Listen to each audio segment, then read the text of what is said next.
Hi, I'm Coach Corey Wayne, and this is my video coaching newsletter. And the topic of today's newsletter is going to be I'm torn between single life and love. What should I do?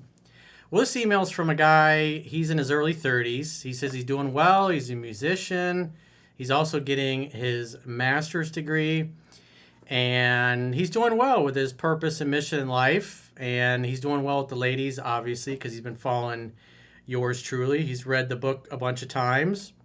And a few months ago, he reconnected with a woman, I guess, that he dated and probably screwed up with when he was younger. And so things have been going well, but he also feels, because around 30, especially if you're 30, you get a lot of pressure from friends, family. Your friends are typically settling down, getting married. Some of them are starting families. So he feels that kind of pressure to settle down, but he doesn't really feel like he's ready to settle down yet. He loves this girl because obviously he didn't get a chance to really date her before, but he says they're both leftists. So I guess that means they're Marxist, communists, give most of the control of the government or the people to the government because they believe that it won't be corrupt. Obviously, so what's interesting is that he and his girlfriend are both leftists, but she's like an extreme leftist, and so they're constantly butting heads on political issues, which I find amusing. It's pretty funny. But he's of the mindset, he's like, I kind of like to have kids with several different women and not just settle on having kids or being with one woman for the rest of my life. So he really cares for this girl, but they're butting heads, their values are kind of opposed. They don't, even though they're both leftists, she's more of an extreme leftist, and he's maybe more of towards the middle. Maybe they don't really exist anymore in the Democratic Party, but like a JFK style Democrat. I mean, today JFK would be considered far right, even though he was a Democrat when he was president back in the 1960s. So it's kind of interesting. So he's torn. Like, what do I do? Do I stay with her? Do I go? Should I stay or should I go? Like the old Clash song. So that brings up some interesting things here. And for those of you obviously are very familiar with 3% Man, I was kind of in the same type of situation when I was in my mid-20s. I was in a relationship with my girlfriend who eventually became my wife. But deep down, I didn't feel I was ready to settle down and get married and start a family. But I was full of fear. I had pressure. Everybody around me is starting to get married. My high school buddies are getting engaged, getting married. Some of them are having kids right away. So there's that pressure. Then they're like, when are you going to put a ring on that, Corey? When are you going to get married? And because I didn't have a lot of experience and things were better with my girlfriend, future wife at the time, than they had been with anybody else that I'd ever dated. And hell, I was 25, 26 at that time. And I'm thinking, man, look how long it took me just to get to this place where I have a pretty good relationship and a girl really cares about me, really loves me, and just for me. And part of it was I wasn't obviously as into it as she was. But I thought, must have cold feet. That's got to be what it is. And then I talked myself into it. Even when I bought the engagement ring, I remember sitting in my bed looking at it. It's like it was yesterday, but it was 27, 28 years ago, whatever it was at this point. And going, man, I'm going to take this back. It just doesn't feel right to be getting engaged. But I talked myself into it. I felt guilty. My girlfriend would get upset when we would talk about it. Why don't you love me? What's the matter? Why don't you want to marry me? And it's, so I'm dealing with waterworks. And it's like I felt horrible. I was in the same place. It was kind of torn. Deep down, my intuition was going, don't get married. You're not ready. You're not at that place. But I went against that. And obviously, for those of you who read the book, after a year being married, I dipped. Just because she was trying to get pregnant and she could tell I wasn't fully present. And I was like, man, if I have kids now at 26, 27 years old, I'm going to end up raising my children in the same kind of family that I grew up in, which I'm trying to avoid because my parents were always yelling and screaming at each other and lots of drama, not just between them, but other members of the family. And it's like, I don't want to raise kids in a dysfunctional mess because I grew up in that. And so I can really, when I get emails like this from guys, I can really empathize with where they're at. So Because these are important things. If you're going to get married, I mean, especially if you're in a blue state and that it doesn't go well, you're totally upside down from a position of leverage. And I would encourage people to have some kind of a civil arrangement and not involve the government. Just because the more you involve the government, what I love about America is it was designed to keep the government. That's what the Constitution wasn't designed to restrain the people. It was designed to restrain the government from infringing on our rights. And so it's like everything is designed. The founding fathers were geniuses. But obviously, if you look at the leftists today that are being educated in the educational system, what are they taught? Oh, the founding fathers are a bunch of slave owners and racists. And so therefore, Constitution is just this old paper document. We just need to get rid of that.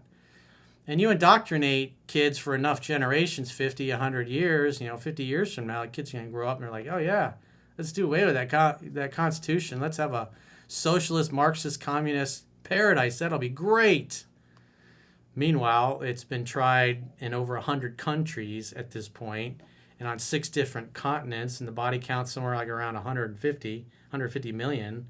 But it wasn't real socialism. But the problem is when you concentrate all power in a small global governance authority like the World Economic Forum guys want to do, what ends up happening is if you look at Russia or China or Maduro in Venezuela, you end up with a mafia elite that you can't get rid of. You look at like North Korea, that's what happens. It always happens. That's why our founding fathers distributed the power. If it's not specifically given to the federal government, the Constitution, it's reserved for the individual states because they wanted to distribute the power across all the states of the Union because they knew it would become corrupt. They knew the elite would try to corrupt the system and pull all that power back into themselves. And then you just end up with a ruthless mafia that you can't get rid of. But a little political history there. It's amusing to me when people are like, oh, I'm a leftist. It's like, what does that mean these days? I'm not a fan of it, but let's go through this guy's email. I'm sure people will be bitching about my little political rant there, but hey, it's my channel. I'm going to talk about what I want. If you don't like it, bloop, just click unsubscribe. And you won't ever have to see me again. So he says, hi, Coach. Trust all is well, as always. I wanted to ask you a short question. I think I might have a longer answer. I'm a seasoned student of your work, and you've responded to some of my emails in the past. I've read the book more than 10 times and have enjoyed the many successes of your work in both long-term relationships and friends with benefits. I'm in my early 30s and still going for my dreams and aspirations and building the life I want. I'm in a good place in my life, playing and performing music, getting poetry published, hitting the gym, going back for my master's degree, but I also feel like I've hit a fork in the road. As you know, at around my age, well, it started for me in my mid-20s. People will start settling down and having children, especially as our parents get older. There's social pressure to stop fooling around and get serious. Yep. That's why you listen to many voices, but speak with your own. Because if your intuition is telling you, this is not right. What I found in my life, every time I went against what my intuition, my heart was telling me, it typically didn't turn out well. While I had fun in my 20s and even more fun after discovering your work in my late 20s a couple of years ago, I don't feel like I'm done yet. I'd still like to travel the world and sleep with women from other countries, and I also want to keep sleeping with younger, sexy women in my area. I've always liked the idea of having children with a mix of women from different nationalities, a kid with a black girl, a South American, European, Asian, etc. It may sound silly, but that's always seemed appealing to me, and I think I can. I feel so confident with women, it's easy to talk to and open them up with the knowledge that you've given me. Well, what you're going to encounter, because obviously I've had plenty of experience like this, is that when you talk about these things, most women that you're going to meet are like, they're going to be diametrically opposed to that. And I'd say probably the majority of them they're not going to go along with it, but some of them may. And the important thing is, especially if you're going to try to live in the same household, the girls are going to have to like each other. And if the girls don't like each other, you're going to be miserable. The clients I have that are Muslim, guys from the Middle East that have multiple wives, I don't believe I remember any of them are all under the same roof. What they typically do is they have a house. Each wife has a house and they raise their kids there. And during the week, he spends a few nights with one wife and then another wife or the third wife. But that gets expensive. And just because you get a bunch of women together, they get kind of jealous and insecure of one another. And it creates drama. So my Muslim clients, the overwhelming majority of them, what they do is they have them in separate houses. But you got to be well off and financially well off to be able to afford multiple residences for each of your wives and your kids. So that's another consideration because it's very expensive to raise children. It's a 20-year commitment. So it's got to be somebody that you really like, somebody shares similar goals, similar values, and women that you're like, I'd like to have children with them. I'd like to have her or them as mothers of my children. But like I said, to give you the least amount of drama, you're going to probably want to keep them separate in different houses. Like I said, that's what overwhelming majority of clients that, especially the Muslim guys that have multiple wives, that's what they're doing. They have, but like I said, these guys are always well off, and so they can afford it. So if you're a struggling musician and you're going to have 4 or 5 wives, that's going to be a difficult challenge because it's expensive, number one. It's expensive just having one girlfriend or one wife and having kids with her. And, if you get 8 or 10 kids and 3 or 4 different women, I mean, you go the route of like Nick Cannon, but it's like that's, what happens is you have a relationship, you have a kid with her, that relationship ends. Obviously, you still have the kid, and then you start a new relationship, you have a kid with her. So there's a lot of things that you got to consider there because women they get very jealous because they worry about losing their provider. And so even when the girls like each other, shit's going to come up. It's not going to be easy. So you have to consider who you're going to be with. And like I said, they got to like each other. If the girls don't like each other, it's going to be hell on earth.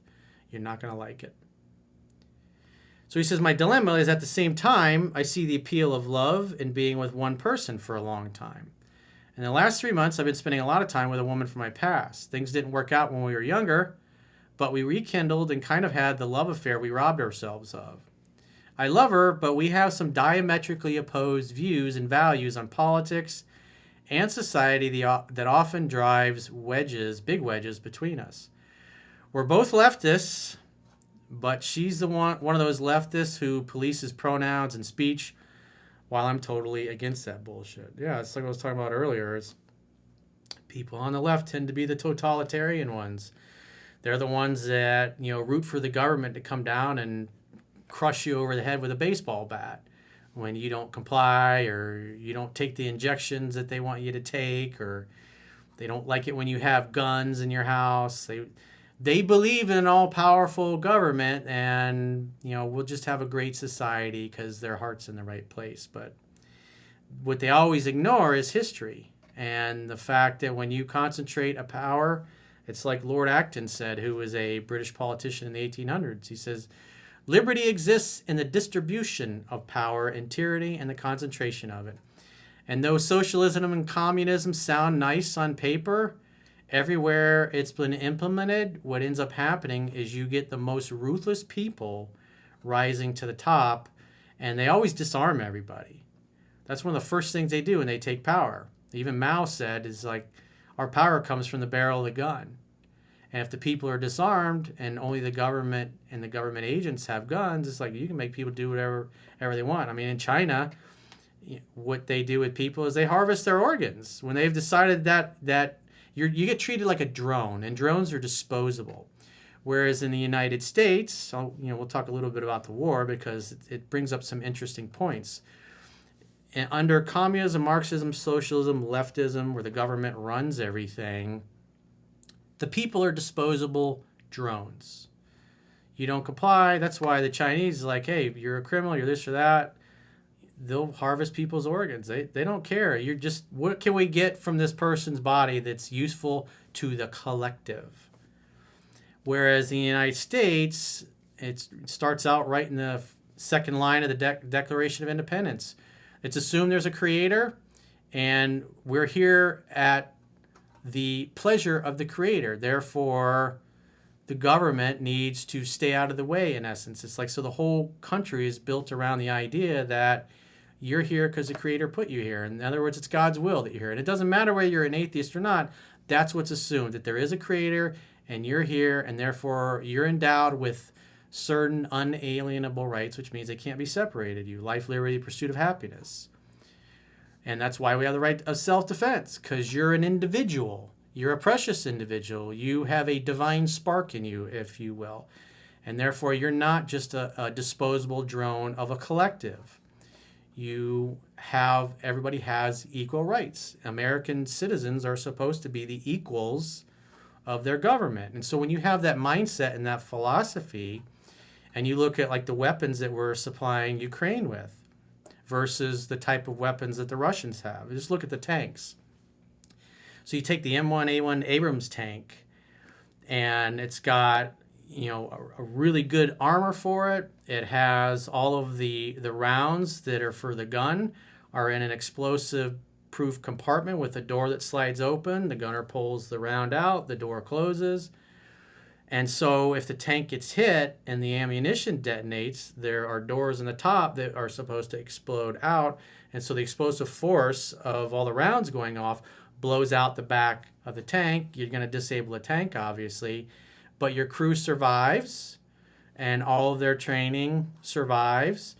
And you just give them a new tank, and they can be right back in the fight the next day, as long, obviously, as they're not too severely injured. Whereas in Russia, when you look at all their tanks and their autoloader system, the gunner is basically sitting on top of all of the ammunition and all of the powder that launches the rounds out. And so when the hull of the tank gets penetrated, it ignites the ammunition and all the powder, and that's why they call them pop-tops. And if you've ever seen any of these things explode when they get hit, I mean, sometimes these multi-ton tank turrets go flying hundreds of feet in the air. And so you lose the tank and your whole crew dies. And it's just, that's the mentality of the drone, the collective of communism, Marxism, leftism. That builds that kind of weapons where, who cares if people die? There's always more, right? If you look at what happened with the Russians during World War II, they didn't have enough guns for everybody. So they painted broomsticks black, and they made everybody charge the German lines. And so the only way you could get a gun is if somebody that had a gun got shot, and then you would just pick their gun up, and then now you got a gun. And so they did the same thing in Bakhmut. They were taking those prisoners right out of jail with no training and making them do charges basically towards the Ukrainians, because the Ukrainians would fire on them, and the more experienced troops would sit in the rear and figure out where the Ukrainians were so they could call artillery in or know where to attack them at. And so all these guys that got out of prison were like, they got mowed down. They call them meat charges or something like that. It's like it was like a meat grinder. And what just happened over this past weekend, Prozagin, I don't know how you say it. He was the guy that runs Wagner.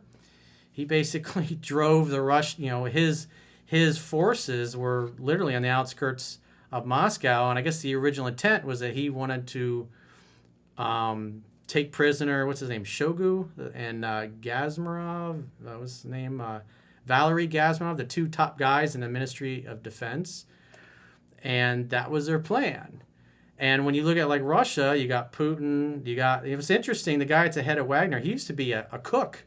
He was Putin's cook.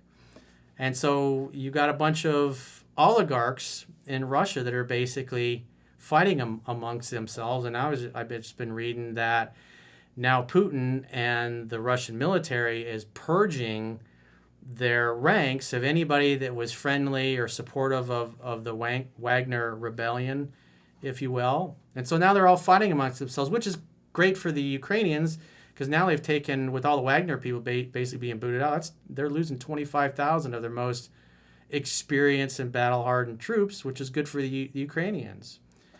But the point being is that people, the extreme leftism, communism, Marxism, socialism, it sounds nice on paper, but in practice you end up with a ruthless mafia elite that you really can't get rid of.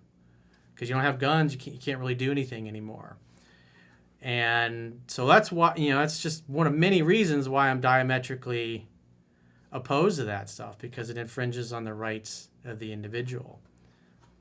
So, anyways, I can understand here. It's like I would say this guy's maybe a little bit more towards center left, I guess, if you will. He believes in free speech, and whereas his girlfriend is the pronoun police and misinformation. Oh, you can't say that. That's offensive speech kind of stuff. And one of the hallmarks of our society is free speech. We're supposed to be allowed to say what we want, even if it's offensive to people. That's why it's written into the Bill of Rights and the Constitution. Because if you can't solve problems unless you can talk openly and honestly about them. And when you say things that are the truth, like especially just the things that I said about Marxism and socialism and all that, I'm sure there'll be some dudes in the comments that'll be telling me what an idiot I am. And real communism's never been tried, Corey. You don't understand. Blah, blah, whatever. Meanwhile, ignoring all of the history and the reality of what happens when those ideas that sound beautiful on paper, we're going to have this beautiful paradise. We're all going to look out for each other. But when you do that, when you destroy the state and you institute communism, it's only the most ruthless, mass murdering people rise to the top. I mean, you look at Putin. He ran the KGB. And it's like all of the people that became the big oligarchs, a lot of them under the Soviet system, were just like the bigwigs that ran the army and the different industries for the communist government. And so when the wall came down and the Soviet Union collapsed, these people that were basically running everything became the billionaires of Russia. So in essence, the elite are still kind of running everything, the mafia elite, if you will, and they're pretty ruthless. I mean, Putin's poisoned with, the radioactive isotopes, several of his enemies. And so everybody's debating now what's going to happen to the Wagner guy, if they're going to knock him off or whatever it happens to be. And so I can understand. It's like having a girlfriend that's far left and you're on the left. It's just, I think it's funny. It's amusing, but a lot of their ideas are just based on ignorance of history because they just don't know anything. And then when you tell them that, they get really pissed off because they like to think that they're the educated and enlightened ones when 9 times out of 10, they don't know what they're talking about. So anyways, if you got a question let me just say before, with this guy here, if it's the way he's feeling about the relationship and her is like, don't get married, don't settle down if it doesn't feel right. You have to think in terms of, is this somebody that you want to have kids with? And if you're only 3 months in and you're already butting heads on politics, it's probably not going to work long term unless your girlfriend moderates her political views or you adopt more leftist views like her. But like I said, you're diametrically opposed to that. Maybe she'll chill out. Most people that are on the left or think of communism and socialism are great when they're young. They become entrepreneurs and business owners, and they see how much of their money gets taken by the state and how much interference the state has. They typically move to the right because they want to keep more of what they've worked to earn, which is understandable. So I found in my own life because I've been doing this almost 20 years at this point, that when you settle, when you go against your intuition, it doesn't work out well. And so, I mean, you're 3 months in at this point, but like if you're already having big arguments, it's like, I don't see how that's going to last. And so if I were you, I would keep it moving. I would keep dating, keep exploring your options, and only settle down and have children with a woman when you really are the mindset, I want to have kids with her. I want to co-parent with her for the next, because that's a 20 plus year commitment that you're going to have with somebody to raise those kids, and it's expensive. Anyways, I hope you enjoyed my little political rant today, but this guy brought it up, so I thought it'd be fun to talk about it. But I'm sure I'll piss off some of the people on the left. I usually do, but I don't care. I'm going to live and speak my truth, and that's the beauty of America. We can say what we want, and you can listen or choose not to. So if you got a question or a challenge and you'd like to get my help, go to understandingrelationships.com, click the products tab at the top of your screen, and book a coaching session with yours truly. Until next time, I will talk to you soon.